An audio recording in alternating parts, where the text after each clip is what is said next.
여러분 안녕하십니까? 광주에서 코로나19 변이 바이러스인 오미크론에 감염된 확진자가 치료를 받다가 숨졌습니다. 국내에서 첫 번째 오미크론 변이 사망 사례로 방역당국은 오미크론이 곧 우세종이 될 것으로 보고 대응 방안을 검토하고 있습니다. 김혜린 기자의 보도입니다. 환자와 종사자 300여 명이 있는 광주의 한 요양병원입니다.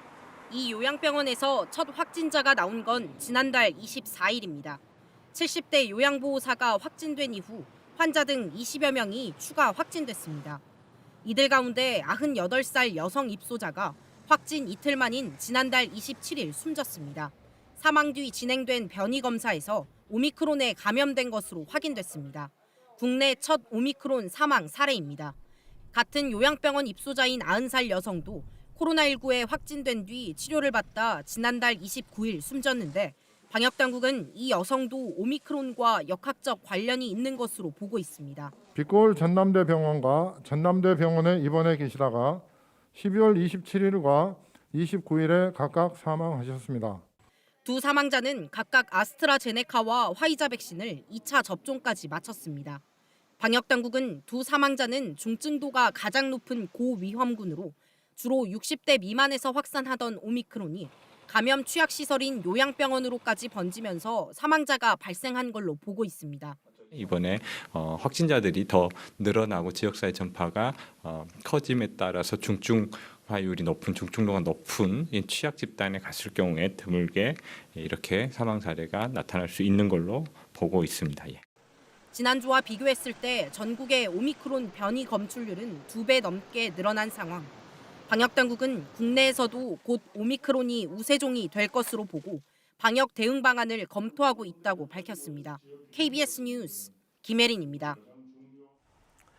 대통령 선거가 2달여 앞으로 다가오면서 호남 표심 공략을 위해서 민주당과 국민의힘이 치열하게 경쟁을 펼치고 있습니다.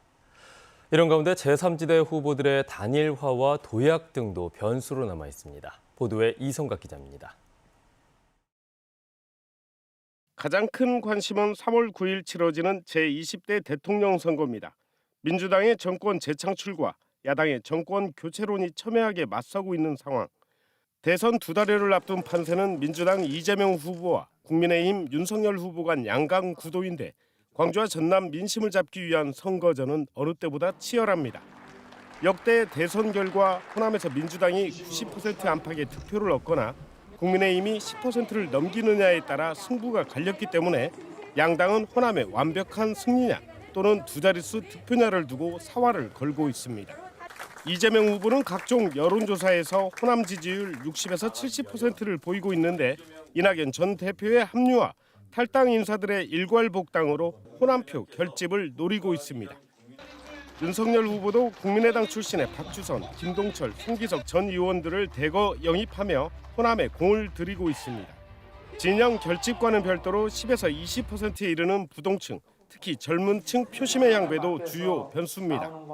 정부 여당에 대한 실망감 큰 상황에서 윤석열 후보가 대안으로서의 만족감을 주지 못하기 때문에 좀 교착 상태에 있고 지지 후보 없음, 지지 후보를 바꿀 수 있음에 대한 응답률이 매우 높은 거죠. 지지율 상승 흐름을 타고 있는 안철수 국민의당 후보, 심상정 정의당 후보, 김동연 새로운 물결 후보의 본선 완주나 거대 양당과의 단일화 여부는 선거 막판까지 초미의 관심사입니다. 이 밖에도 후보 검증, TV 토론과 네거티브 공방, 코로나 방역 상황 등도 지켜볼 관전 포인트입니다. 대한민국 정치사의 굵직한 현안마다 중요한 선택을 했던 호남 민심. 이번 대선을 앞두고 민심의 향배가 주목받고 있습니다. KBS 뉴스 이성각입니다. 5.18 최후 항쟁지인 옛 전남도청에서 발견된 타는 의심 지점에 대해 정밀조사가 진행됩니다. 문화체육관광부는 다음 달 28일까지 옛 전남도청 본관과 회의실, 경찰국 본관, 상무관 등에서 총탄 흔적으로 의심되는 지점 500여 곳에 대해 감마선 촬영 등의 방식으로 정밀조사를 벌인다고 밝혔습니다. 문체부는 조사 기간 동안 방사능 노출에 대비해 일반인들의 접근을 제한한다고 설명했습니다. 새해 들어 수협 위판장에서 첫 경매가 열렸습니다. 올 한 해 어민들의 무사고와 풍어를 기원하는 전남 여수수협의 초매식 현장을 정아람 기자가 다녀왔습니다. 신선한 생선으로 가득 찬 전남 여수수협 위판장. 삼치와 민어, 병어, 선어 등 5천여 상자가 깔려 있습니다. 경매사의 힘찬 목소리로 올해 첫 경매가 시작되고 싱싱한 생선을 차지하기 위한 중도매인들의 손짓이 바빠집니다. 한쪽에선 새해 풍어를 기원하는 고사를 지냈습니다. 작년 어획량 감소와 소비 부진으로 어려움을 겪은 어민들은 올 한 해 만선을 기원했습니다. 어획량은 상승돼서 모든 어업인들이 이익 창출에 이바지하는 마음으로 지난해 여수수협 위판 물량은 4만 6천여 톤. 최근 4년간 6.3%가 줄었습니다. 여수수협은 지난해 아픔을 딛고 올해는 위판 목표를 2천억 원으로 잡았습니다. 우리 생산자 어민이나 우리 중도매인이 모두 생산자들은 만선하시고 중도매인은 사업 번창했으면 하는 바람입니다. 어민들은 매서운 바람도 뚫은 새해 첫 경매의 기세가 만선과 소득 증대로 이어지길 간절히 바라고 있습니다. KBS 뉴스 정아람입니다. 전라남도가 올해 이민년 호랑이 해를 앞두고 지역 지명을 조사한 결과 호랑이 관련 지명이 74개로 전국에서 가장 많은 것으로 나타났습니다. 시 군별로는 영암군이 호등산 등 8개로 가장 많았고 여수 7개, 순천과 나주, 고흥과 보성, 신안이 각각 6개 등으로 나타났습니다. 전남에서 생산한 수산물 생산액이 부산을 뛰어넘어 전국 1위를 차지했습니다. 이 같은 증가에는 김 등 해조류가 중요한 역할을 했는데요. 코로나로 지역 경제가 어려운 가운데 수출 등으로 얻은 성과여서 더욱 값진 것으로 평가받고 있습니다. 김광진 기자의 보도입니다. 목포 대양산단의 마른 김 생산업체입니다. 이 업체는 코로나 여파로 소비가 위축된 가운데 지난해 마른 김 수출이 전년 대비 30%가량 증가한 50만 속을 기록했습니다. 올해도 벌써 중국에 90만 속가량 수출 물량을 예약했습니다.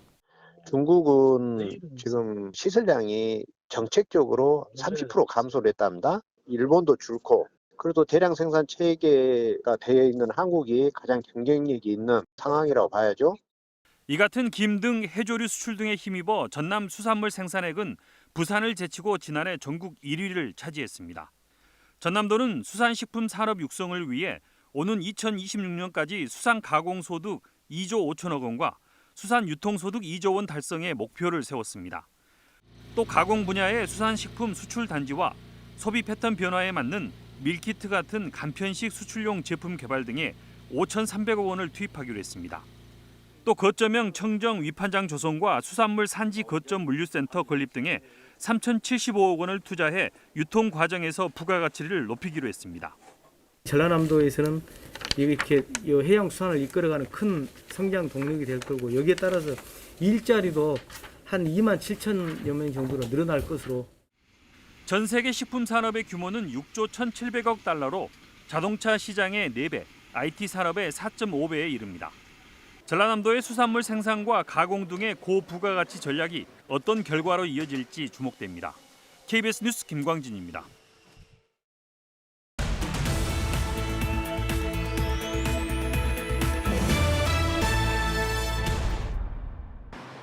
야간이나 새벽 작업을 주로 하는 고령의 재활용 가능 자원 개인 수집인들의 각종 안전사고 예방을 위해 목포시가 안전손수레를 보급합니다. 목포시는 안전손수레에 브레이크와 안전경광 등이 부착돼 특히 겨울철 교통사고 위험과 낙상사고로부터 개인 수집인들을 보호할 수 있을 것으로 예상했습니다. 영암군이 혼자서도 안심하고 걸을 수 있는 여성의 안심 귀갓길 환경 조성을 위해 여성 안심 귀갓길 4곳에 친환경 LED 안내판을 설치했습니다.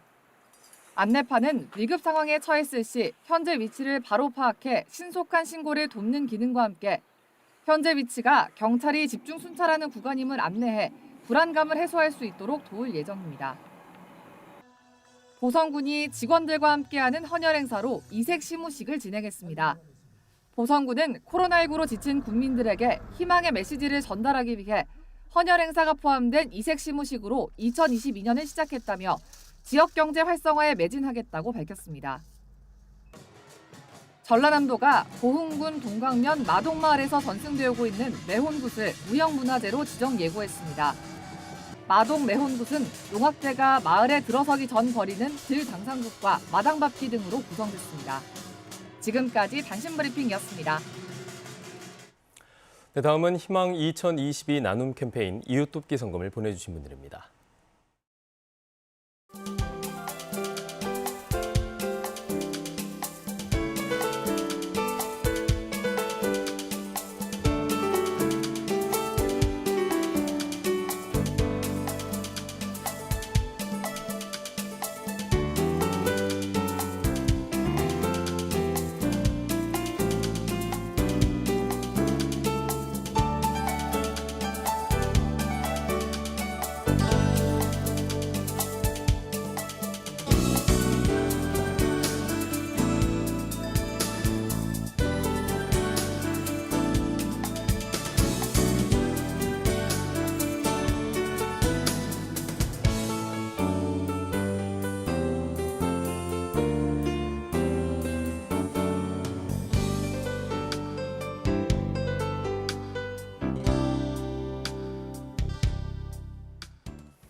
순천시가 순천만 국가정원에서 일하다 지난해 연말 일자리를 잃었던 근로자들과 순천만 정원 운영 대행사와 함께 고용 승계를 협의했습니다.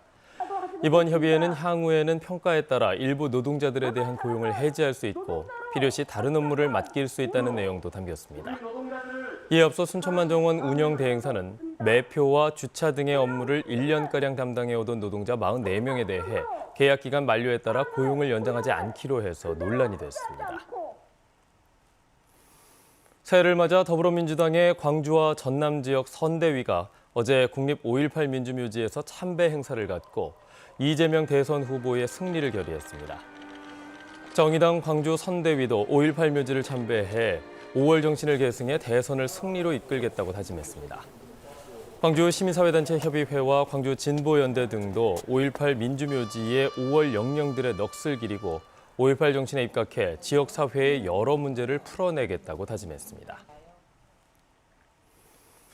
광주은행이 올해 지역 중소기업과 서민 중심의 금융을 실천하겠다고 밝혔습니다. 광주은행은 대면과 화상 시무식을 열어 이같이 밝히고 디지털과 IT 중심의 내부 역량을 모으고 핵심 사업 확대를 통한 내실 경영을 하기로 했습니다. 송종욱 광주은행장은 이 자리에서 지역과 상생, 지역민과 동행이라는 가치를 실현해 사랑받는 100년 은행으로 거듭나자고 말했습니다.